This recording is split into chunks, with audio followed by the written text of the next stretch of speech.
Today is game 2, so that means it's Crockpot number 2. Today we're doing Salisbury steak. Pretty simple. It's not as easy as like a dump and go. There's a little bit of prep work, but not too much. In this bowl, 2 pounds of meat. I do a pound of ground beef and a pound of ground chicken. When I used to make it, I would do 2 pounds of ground beef. But I don't know about your area, but in my area, ground beef is expensive. So I started cutting it. You don't even notice the difference. So into this bowl is the meat. Then we're gonna add 2/3 of a cup of, I use Italian breadcrumbs.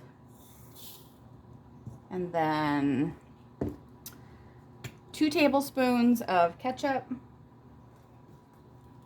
1, 2, that's close enough. 1 tablespoon of mustard. And then, let's see, 1.5 teaspoons of Worcestershire sauce. And I know I said it wrong, but that's about as close as I can get.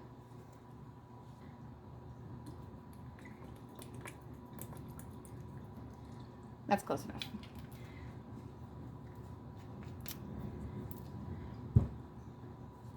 And because I have long nails and I don't feel like picking the meat out, I'm gonna glove up. You can do this in a mixer too. Mine's just buried.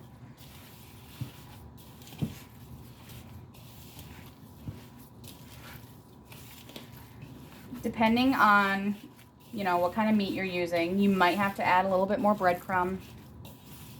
You want it to stick together really well. Kind of like if you were making a meatball, like you just want it to stay formed. And since I'm using 2 different cuts of meat, I really want them to be mixed really good together.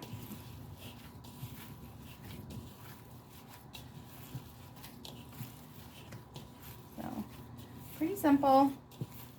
And that's kind of like what I'm looking for. You see how it stays together like a ball? That's pretty good. And then this makes between usually 8 to 10, depending on how big you want to make them. If you have little ones, you can make them smaller and stretch it a little bit further.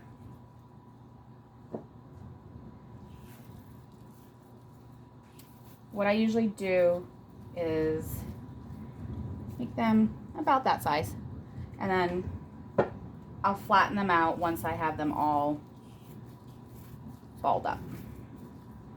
It's just a little easier or quicker for me to do it that way. But you can do each one individually if you really want to. Whatever works for you.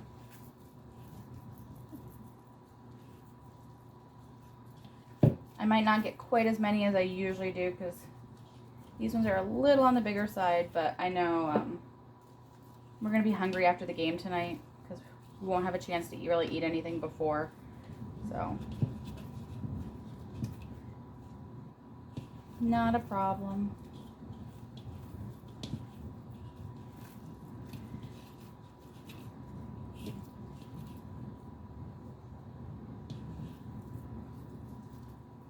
I ended up getting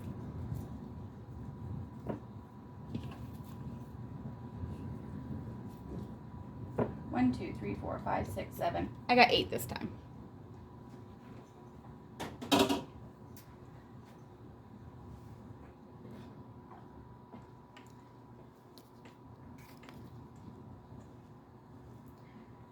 You're gonna want to preheat your stove, get with a little bit of oil in a pan,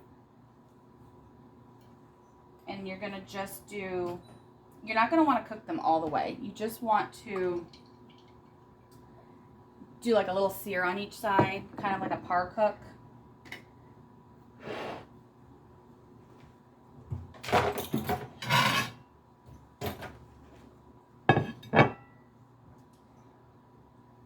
Once I have these flattened up and the stove top heated up, I'll bring you back. It up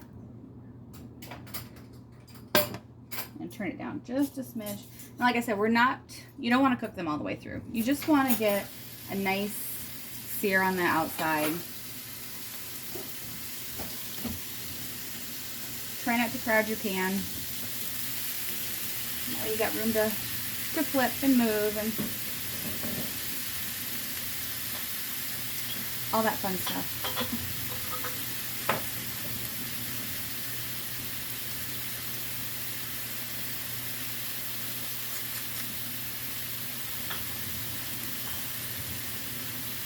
We had Salisbury steak a lot growing up, but it wasn't anything like this.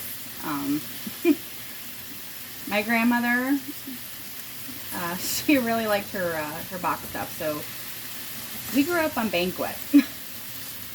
I didn't learn to actually make this kind of stuff from scratch until I got much older in life. I always thought pretty much, you know, if you wanted Salisbury steak, you picked up a box of banquet.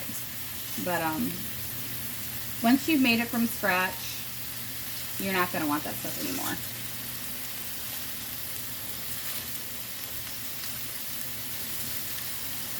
So just getting a sear on them. I tend to be impatient. Like, I want to flip them already, even though I know they're not ready. Once all these are fried up, usually what I do is I'm going to put them in the refrigerator until I'm ready to start heading out the door for the hockey game tonight. It's the same thing I do with like when I'm making homemade burgers for when my husband's going to put them on the grill. I'll like form all the burger patties and then just set them in the refrigerator until he's ready to grill. So this is a good one. Like, you could even prep this the night before, which is what I would have done if it wouldn't have been so late and I wouldn't have been so tired. I probably would have. So this is definitely a good one to prep. It also makes a lot, so like if you like to cook for leftovers like I do, because it's just my husband and me, it's a good one for leftovers.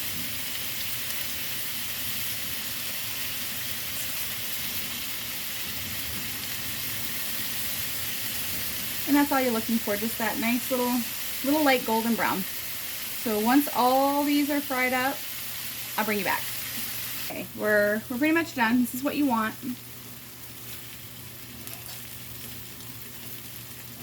I'm just gonna stack them.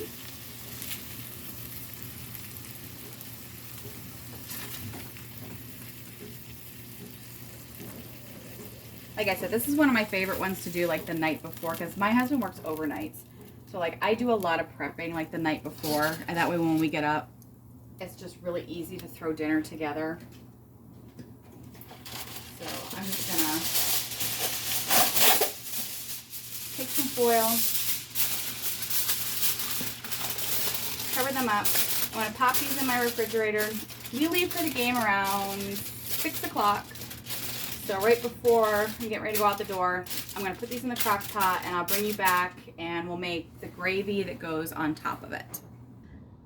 Okay, now we're going to make the apple crisp to go for dessert tonight. I went ahead and sprayed my crock pot. This is just I want to say it's a 4-quart crock pot. It's the Pioneer Woman one. It runs a little hot. In this bowl, I usually use my home canned apple pie filling, but I'm completely out. So this is just 2 cans of store-bought. It's going to be just as good. Whatever brand you like, that's all you got to do. You're just going to plop it right in. And it's just going to be a really easy apple crisp tonight. So I'm going to scoop that all in.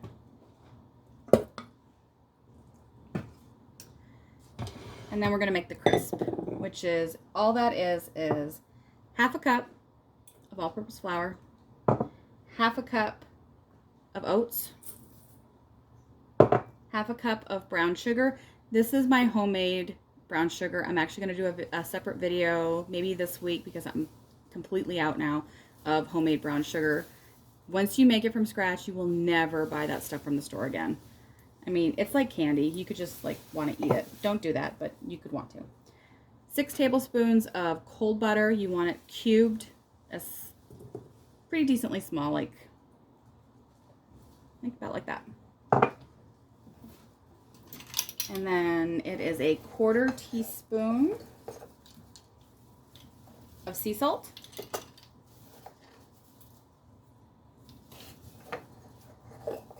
And then it is a teaspoon of cinnamon. And of course, no, I actually have it for once. Usually that's my missing one, and then I have to go searching for it for half an hour. The last time I found it in the sugar jar. This gets a little messy. You can do this a few different ways. You can use a pastry knife. You can use 2 forks together. I'm going to put a glove on. Again, I do a glove because I have long fingernails and I don't want to pick it out from under my nails. So you're just going to mix it. You just want to like get in there, get it all mushed up. If you've ever made biscuits, you kind of want that where it looks like peas. And it doesn't have to be perfect. You just want to get it as best as you can. This is home cooking. This isn't gourmet cooking. We're cooking for our families. They're not going to complain if there's a tiny little clump of butter in the apples.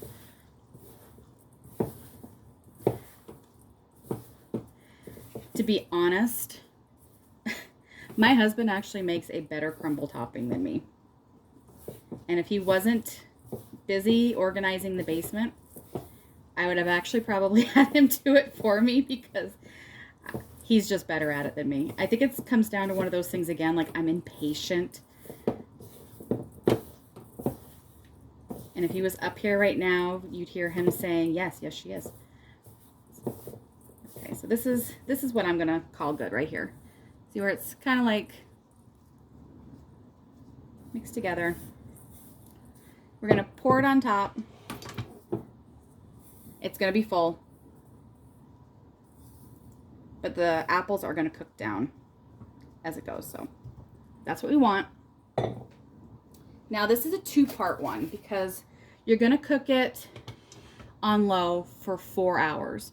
Now, when I come home from the hockey game, while I'm getting the potatoes done, finishing up whatever else little things I need for dinner, I'm going to take the top off of it, and it's going to continue to cook for 30 minutes to an hour, depending on how long it takes me to finish. And that's going to help crisp up the top just a little bit more. And then I'll scoop it up, and if I can find the ice cream in the freezer or make my husband find it, we'll do that for a topping. But super simple. This is dessert tonight. I'll show you what it looks like tonight before I serve it up. Okay, so I'm getting ready to jet out of the house, the hockey game. Gonna do this really quick. These have been chilling in the fridge for a couple hours. We're just gonna put them in the bottom. My hands are clean, I promise. They're gonna overlap unless you have like, they have a casserole crock pot. I have one, but I'll be honest, I don't know if I've ever used it. So they're gonna look like that.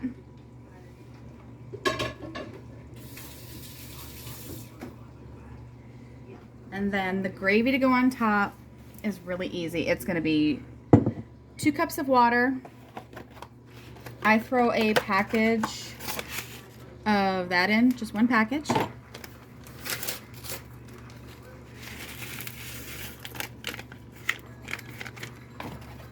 And then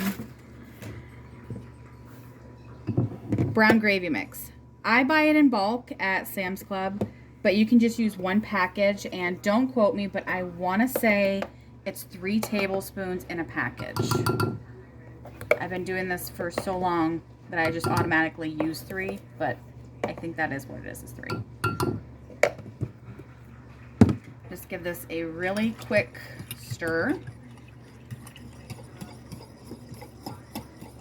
My hubby's holding the camera because I just didn't have time to set up the tripod because I'm running late and I still have to make coffee to go. And if I don't have coffee, hubby's not going to be happy. So just pour that right over the top.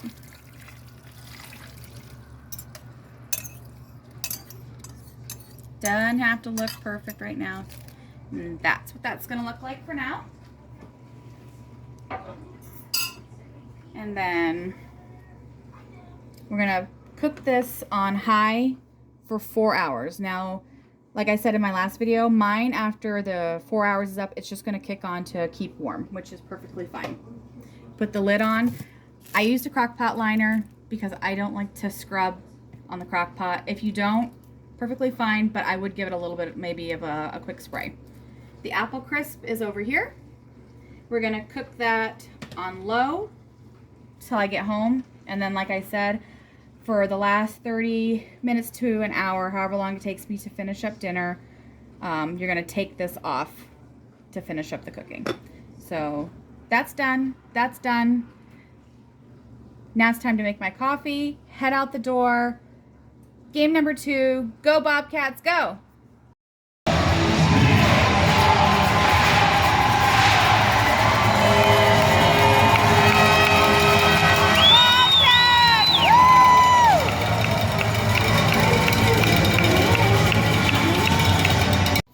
Okay, we finally made it home from the hockey game. Bobcats won, 2-1. So we swept the weekend. Apple crisp is all done. I completely turned it off, and I'll serve that later with like a couple scoops of ice cream on top. For the Salisbury steak, that's how that is. And it smelled so good to walk into the house and have it done.